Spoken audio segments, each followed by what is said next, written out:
महाराष्ट्रामध्ये पोलीस यंत्रणेचा कशा प्रकारे वापर होतो आहे. तुम्ही काल जनसुरक्षा कायदा आणलात आणि त्या जनसुरक्षा कायद्याचं फार कौतुक केलं मुख्यमंत्र्यांनी, त्यांच्या सहकार्याने अर्बन नक्षलवादाला नियंत्रणात आणण्यासाठी. पण या राज्यामध्ये खरे अर्बन नक्षलवादी कोणी असतील तर ते भाजपा पुरस्कृत पोलीस दल, त्यांचे आमदार भाजपचे आणि काही मंत्री, ते ज्या पद्धतीनं पोलीस यंत्रणेचा वापर करून त्यांच्या राजकीय विरोधकांची ससेहोलपट करतायत, हा एक अर्बन नक्षलवाद आहे. आणि जनसुरक्षा कायद्याखाली हे असे पोलीस अधिकारी, असे मंत्री आणि असे आमदार यांच्यावर कारवाई व्हायला पाहिजे. आत्ताच मी नांदेडच्या एका आमदाराची संभाषणाची क्लिप मला जितेंद्र आव्हाड यांनी पाठवली, ती तुम्हाला पाठवेन मी. ती ट्विट करण्याच्याही इतकी भयंकर शब्द त्याच्यामध्ये वापरले. एका अधिकाऱ्याला उचलून आणून मारण्याची धमकी दिली आहे. कारण काही असते, आमदार भाजपचा एका अधिकाऱ्याला, राजेश पवार त्यांचं नाव आहे मला वाटतं, हा आली आहे. दुसरं म्हणजे मी जे आज पत्र मुख्यमंत्र्यांना पाठवलं आहे ते अत्यंत व्यथित होऊन पाठवलं आहे. तुम्हाला आठवत असेल की नाशिकला मागच्या निवडणुकीच्या वेळेला नरेंद्र मोदी प्रधानमंत्री आले असताना त्यांच्या सभेमध्ये एका कांदा उत्पादक शेतकऱ्यानं आंदोलन केलं होतं, कांद्याला भाव मिळावा म्हणून. त्यांचं नाव कृष्णा डोंगरे. त्यांना नंतर अटक केली. भर सभेत ते आंदोलन करत होते की कांद्याला भाव द्या, शेतकऱ्यांच्या प्रश्नाकडे ते लक्ष वेधत होते. त्याचा राग ठेवून हा माणूस सतत सरकार विरुद्ध शेतकऱ्यांसाठी आंदोलन करतोय म्हणून नाशिकचे पोलीस अधिकारी, नेहमीचेच मंत्री, खोटे कामं करणारे यांनी एकत्र येऊन कृष्णा डोंगरे यांच्यावरती बलात्काराचा खोटा गुन्हा दाखल केला, त्यांना रोखण्यासाठी.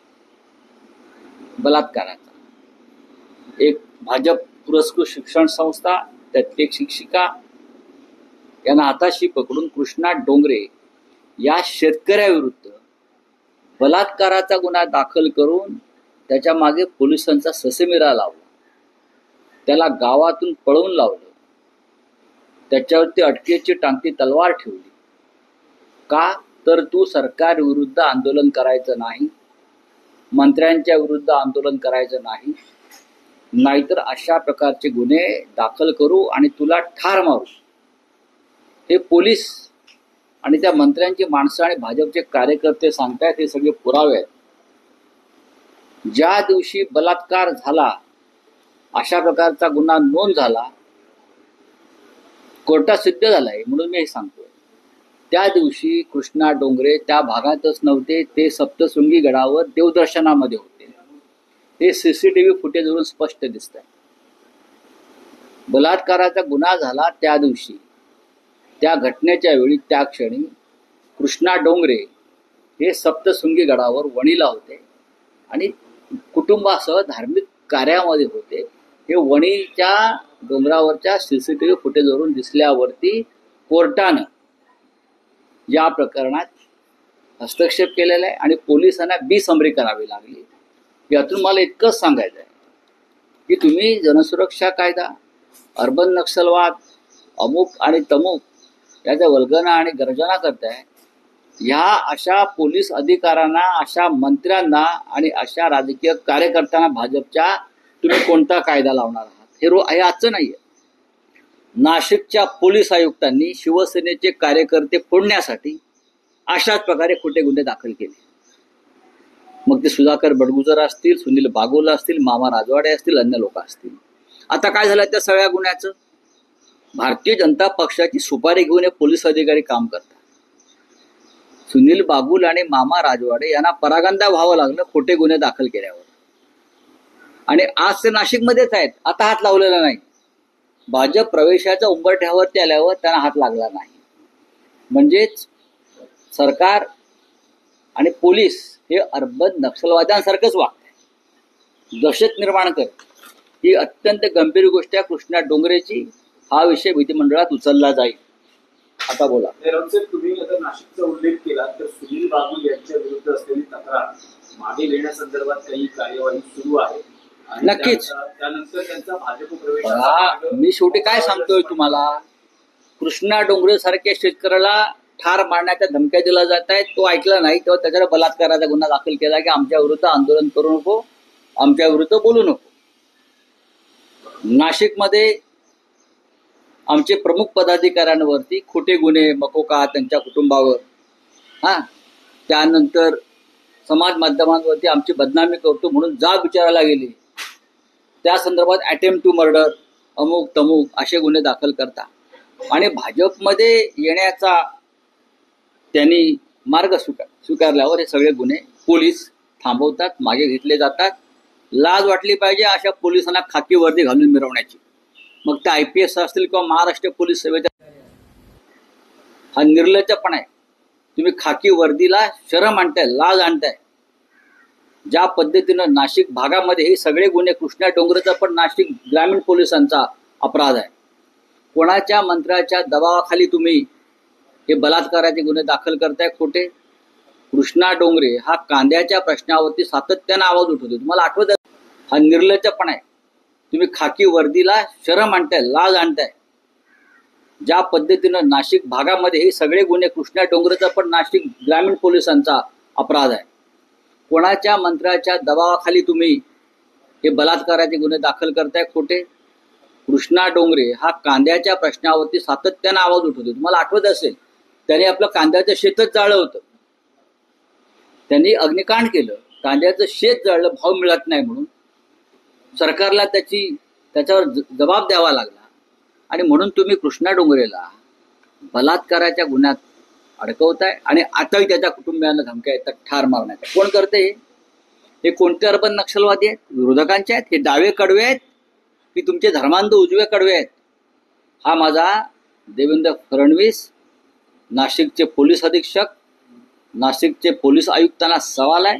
आणि ज्या रश्मी शुक्ला आहेत त्यांनी आता फक्त RSSच्या कपड्यातच वावरायचं बाकी आहे, त्या युनिफॉर्ममध्ये.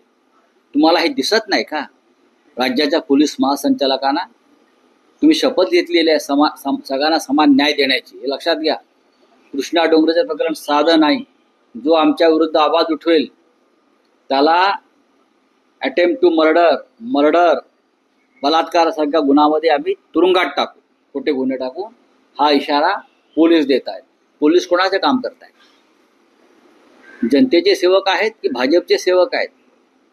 एकदा समजू दे आम्हाला, मग आम्ही सुद्धा आमच्या पद्धतीनं पाहू.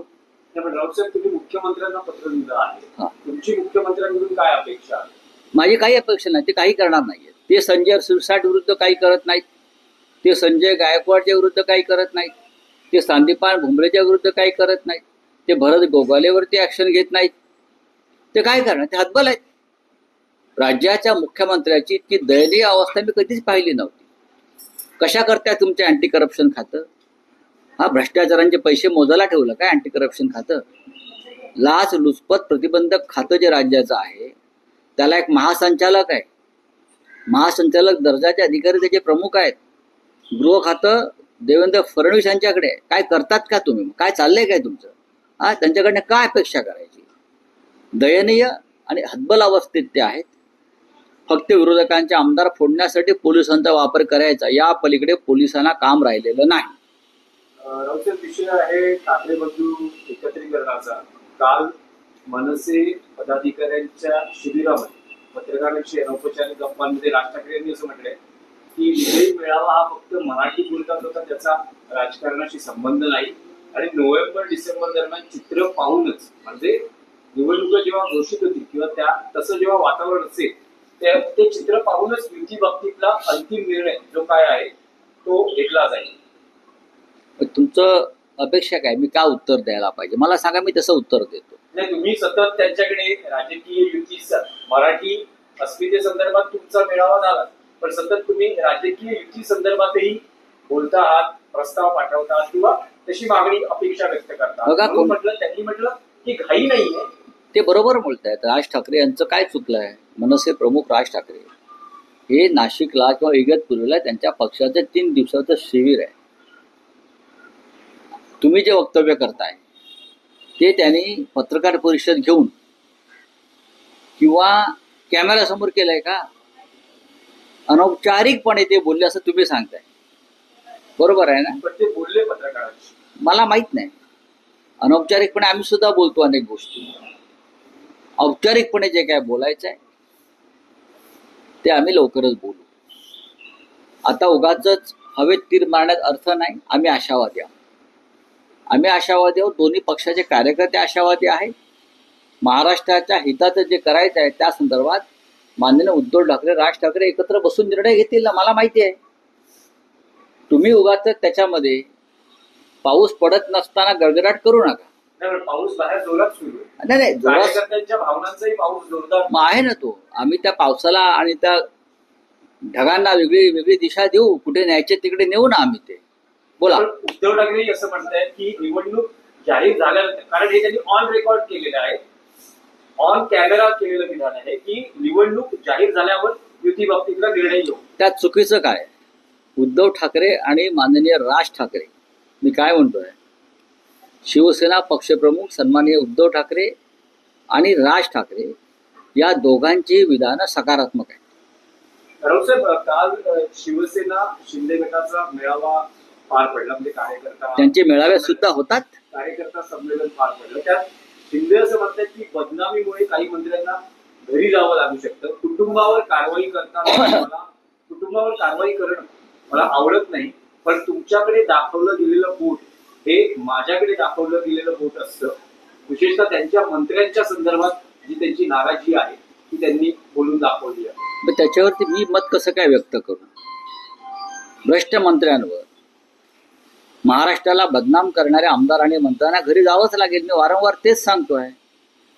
तुम्ही अधिकाऱ्यांवर कारवाई करता चुकीचं वागल्याबद्दल, सामान्य कार्यकर्त्यांवरती कारवाई करता, पण मंत्री आणि आमदार आणि खासदारांवरती तुम्ही का कारवाई करत नाही? माझं देवेंद्र फडणवीस यांना हा प्रश्न आहे की नैतिकता या राज्यात उरली असेल आणि सरकारमध्ये उरली असेल तर जे मंत्री आपल्या आजूबाजूला पैशाच्या बॅगा रिकाम्या ठेवून सिगरेटचे धूर सोडत बसलेले आहेत त्यांच्यावरती कठोर कारवाई आणि चौकशी व्हायला पाहिजे.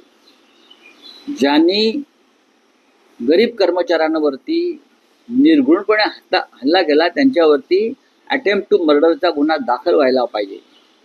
ज्यांच्या ड्रायव्हरच्या नावावरती 150 एकर जमीन कशी आली हे कोणाला सांगता येत नाही, अशा शिंदे गटाच्या नेत्यांवर कारवाई व्हायला पाहिजे. 150 एकर जमीन कोट्यवधी रुपयाची ड्रायव्हरच्या नावावर, असं ड्रायव्हर होण्याचं भाग्य सगळ्या महाराष्ट्राला लाभो या राज्यामध्ये.